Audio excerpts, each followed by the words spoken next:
Hello, you wonderful people, and welcome to another episode of Super-Fanta-Fi. This being a show where I talk about TV shows of the supernatural, fantasy, and or science fictional genre. For today's episode, I'm going to talk about the latest episode of Kung Fu. A lot of really interesting things went down in this episode, so let's break it down. Obviously, in this episode, we learn that Zhao has been in Bo's life for a long time, many years, ever since he was a kid. Doesn't justify what he's done, but we do understand better why he is so adamant to listen to Zhao. I mean, for one, yeah, you've always heard one side of the story. You know, he never probably had access to the research that they did. Why would he ever doubt her? This is the woman that came to you when you were at a moment, you were alone, you were scared. She was there to guide you. I mean, it's this interesting parallel between Bo and Zhao and Nikki and Pei Ling, which I think that parallel is what makes him helping Zhao possess Pei Ling cut even deeper. Because what Zhao did, once again, in a point when Bo was scared, alone, he was a little boy, and he was lost, the same thing Pei Ling did for Nikki. And that's why, like, for Bo, he says, like, oh, she's my Shifu, so she means the world to him. But it's not, it runs even deeper than that, because what does Zhao say? She's like, my son. Because he is like a son to her. He's a means to an end, really, but to him, Zhao is like a second mother to him, just like Pei Ling became like a second mother to Nikki. And because Nikki feels indebted to her, not only because of the training and everything, it's like, because of you, I was able to come back and repair things from between me and my family. And me and my family are in a better place than we were before I left, you know? And so she owes Pei Ling so much. So the desperation that both of them, it's like, Bo is willing to do whatever he can for Zhao,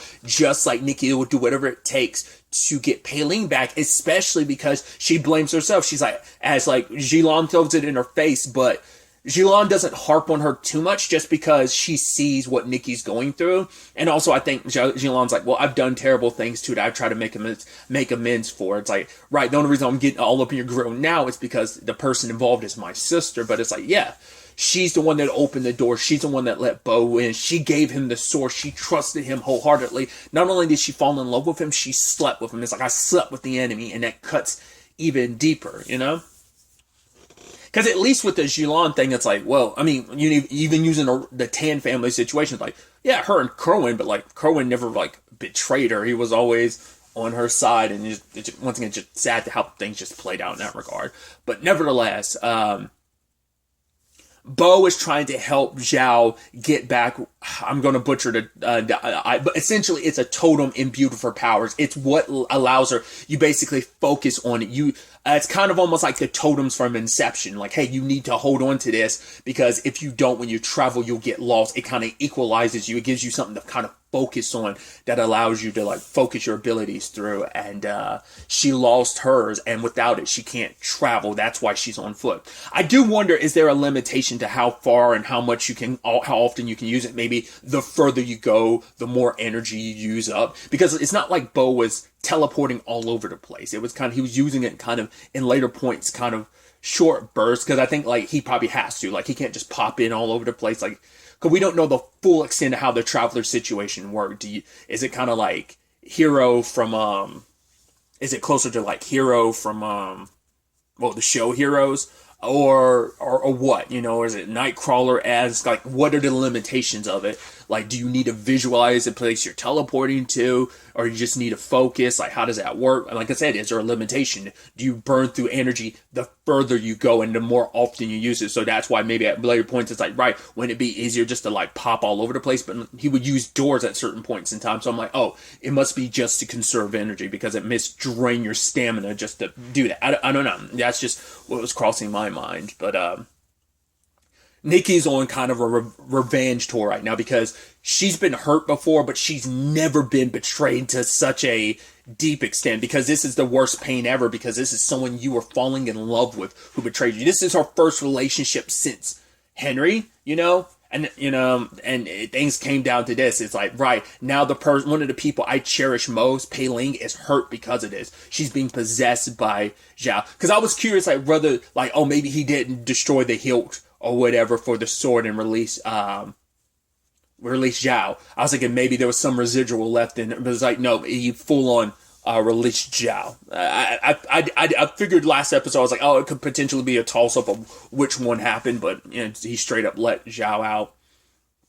And because Nikki is beating herself up so much, she is so angry right now. It's very much like how she was when it came to Jilan. She was kind of blinded by revenge.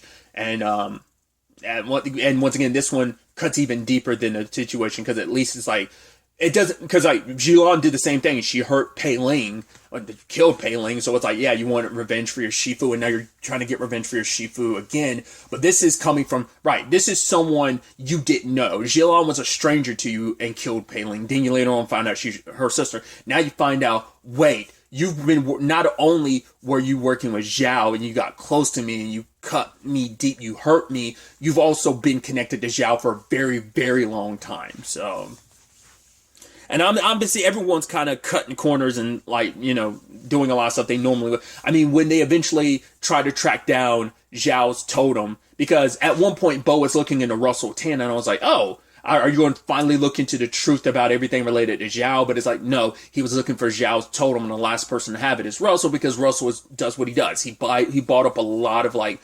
mystical artifacts and stuff like that. So Ryan's actually the one that kind of ultimately figured it out, because he had been wondering, like, yeah, why would Zhao, who can teleport anywhere with her traveler abilities, all of a sudden just, like, get on a freight train? That doesn't make any sense. Like, she shouldn't have even been able to be caught on camera with her abilities. That's what made him realize, like, right, she had, and he looked into it more and more and found out travelers need their,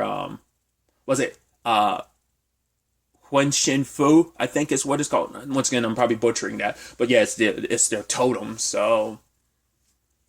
And Nadia looked into it, found the file, but I guess Bo had already gone in there with his teleporting abilities. He was already in and out with no one noticing, so he already had the information, already had a head start. So when they go to the police compound where, like, they have all that evidence stuff stored, Nikki was not as well, at least, like, Henry and Jilan took down the one guy and handcuffed him. Nikki was just like, nah, screw that. Knocked the guys out super hard and was just like, no, who cares? Like, they were like, oh, we could find a way around this. Henry said, like, oh, we can explain ourselves here. And Jilan's like, we can.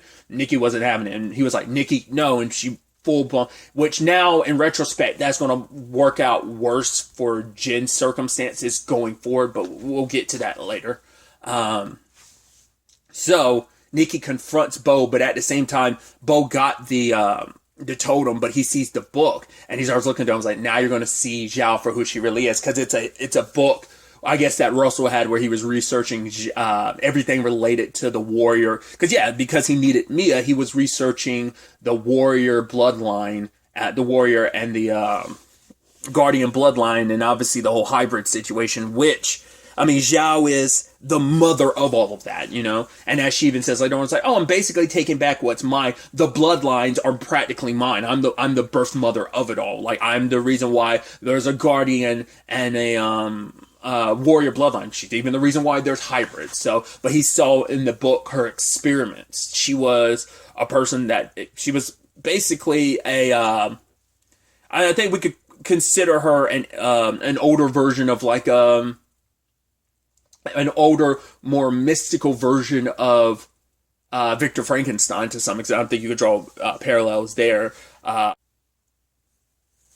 Because, once again, Bo's been indebted to her his entire life, so he never felt the need to doubt her. Once again, she also came into a point in his life when it's like he was a scared boy and he had no one to turn to, and she took advantage of that. She took advantage of a scared boy who had no one, who was all alone, to get what she wanted in the end. She raised him, she trained him, especially because he ended up in a world where he was scared, and I can only assume she manipulated that situation. I can only assume, like, right, because, like, out of any world he's going to end up in, oh, he just happens to, and she's like, oh, I tracked you down. It's like, no, she probably specifically, like, because he heard voices whispering beforehand, and that's what scared him. I think those voices ahead of time had to be Jinlan reaching out to him. She was probably trying to activate his ability, found out where it took him. Okay, cool, I'm going to be there. Oh, I mean, I think it's just interesting that her justification was like, yeah, basically he visualized a world that was kind of close to his own or something, and that's why he ended up in this kind of shadowish realm.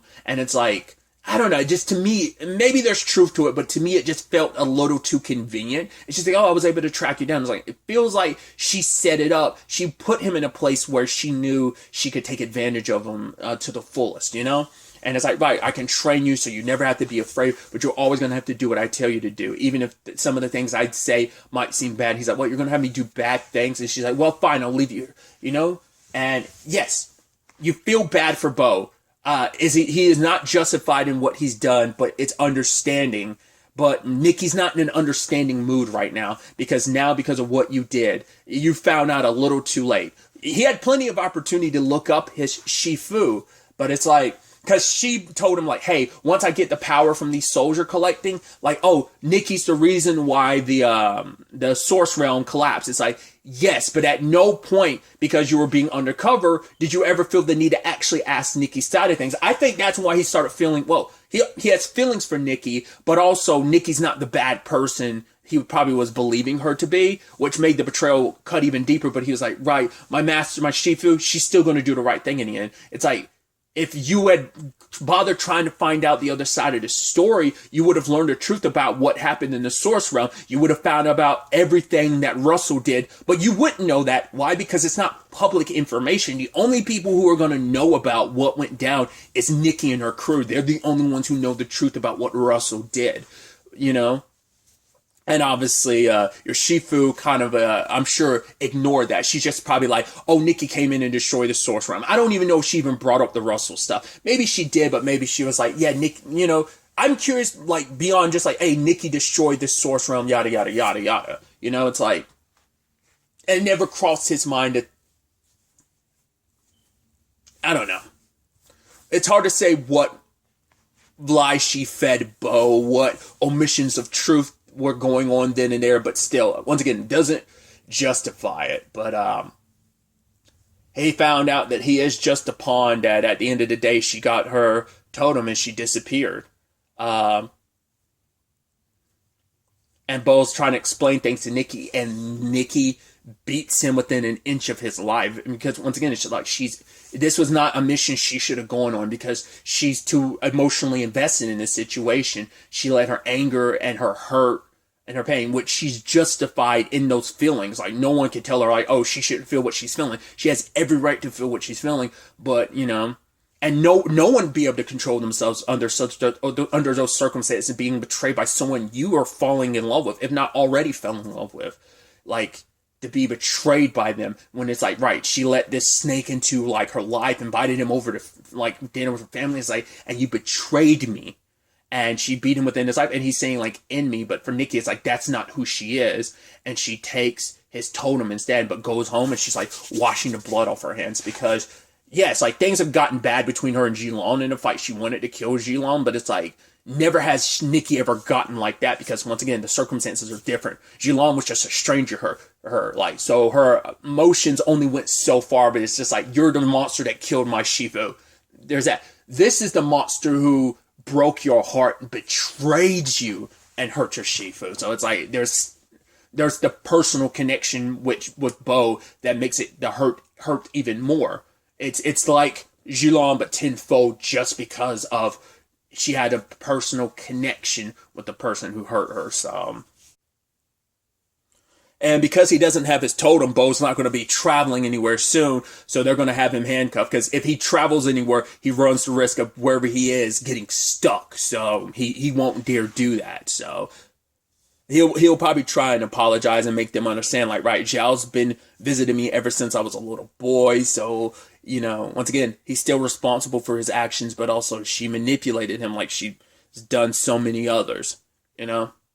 And there is a whole thing with Mei Li, too. It's like, right, she liked her blood, and you're like, what was that about? I guess there's something, because whatever it is specific in Mei Li and not Nikki. Because it's like, right, why not Nikki's blood? Or maybe it is. Or maybe she's going to go for the entire family's blood. So maybe like Mei Li, Ryan,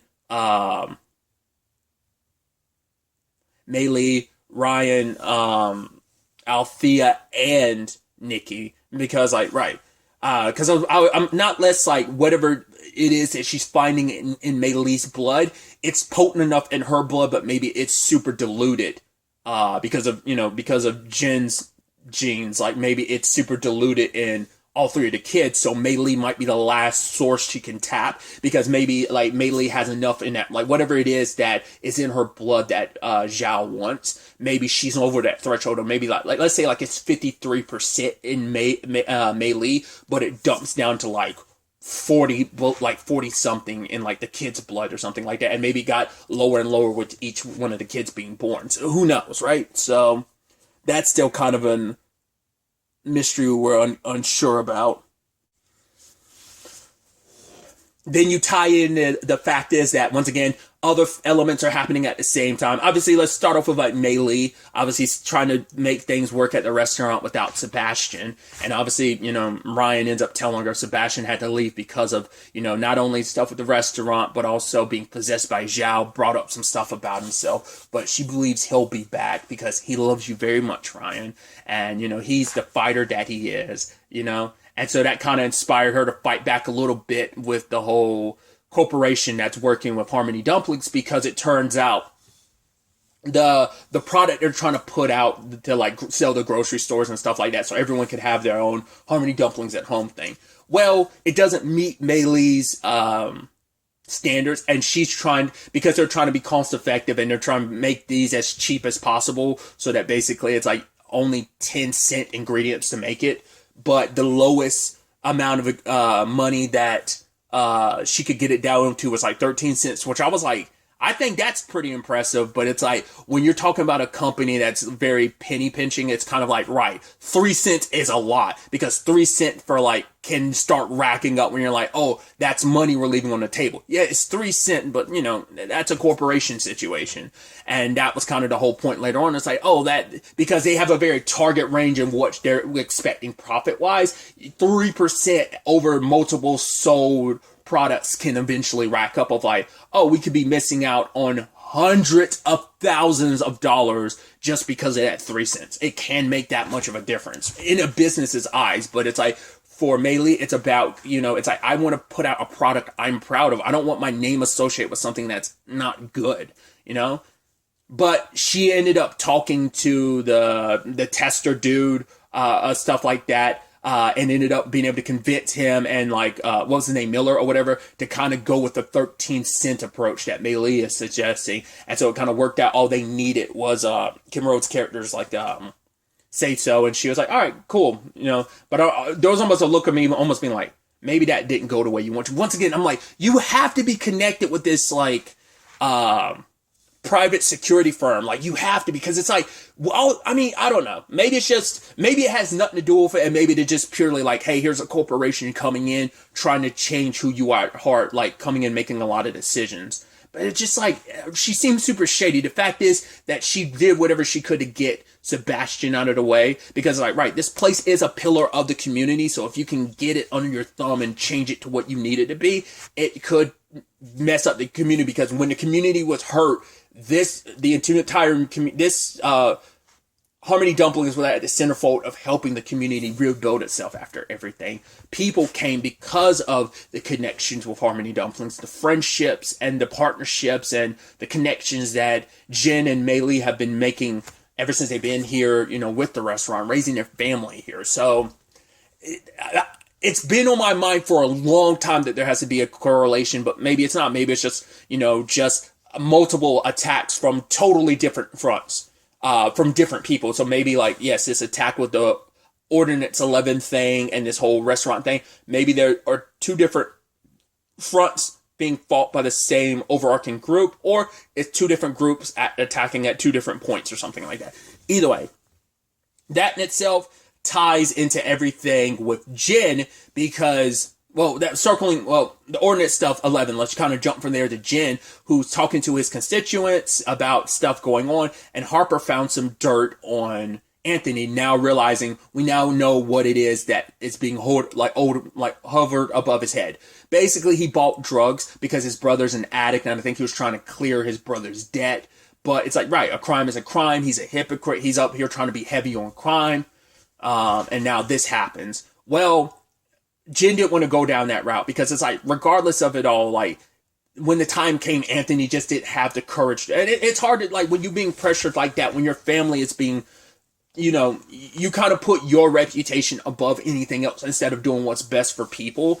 So, and the fact is, Anthony can come in there and be like, oh, Jen, try to embarrass him in front of everyone else, being like, oh, you don't know this. Well, you don't know this because you're not a politician. You're coming into this last second. You're not as well read about some of the issues. I am. But it's also like, you have no leg to stand on when you've done what you've done. You've bowed to this group that is blackmailing you because you would rather save face and reputation rather than do what is right, and now you doing this, it's like you were supposed to be better, but the fact of the matter is you want to do some mudslinging in that regard. And Jen almost blurted it. He's like, yeah, buying drugs from a drug dealer. And Anthony had that look of disappointment, but Jen didn't pull the trigger on it, and he should have. But then later on, Harper's telling him, it's like, right,